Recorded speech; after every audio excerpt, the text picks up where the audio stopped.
யாருனால பிரபலம் ஆயிருக்கீங்கன்னு தெரியுமா? ம். ம். நடிகர் திலகத்த வந்து சொல்லியிருக்கீங்க. இப்ப நீங்க வந்து எங்க கண்ணு முன்னாடி நடிகர் திலகத்த கொண்டு வர்றீங்க. சரியா? நடிகர் திலகம். சரி ம். மேடம். அவரு எனக்கு நடிச்ச சீன் எனக்கு புடிச்சது வந்து பாத்தீங்கன்னா, அடிக்கடி நெஞ்சு வலி வர்ற மாரி.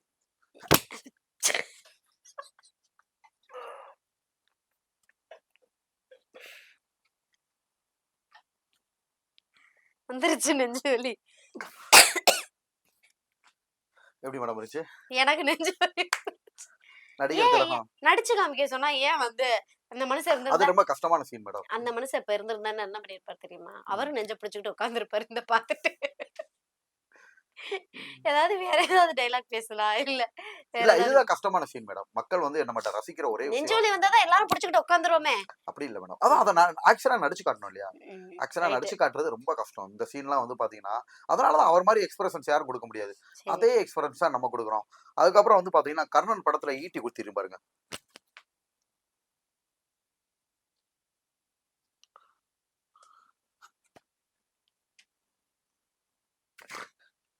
அதெல்லாம் ரொம்ப ஒரு கஷ்டமான சீன் மேடம்.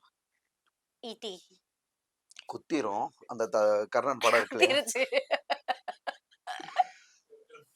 ஸோ இதெல்லாம் சிவாஜி கணேசன் சாரோட ப்ளஸ் பாயிண்ட்டே அந்த எக்ஸ்பிரஷன்ஸ் தான் மேடம்.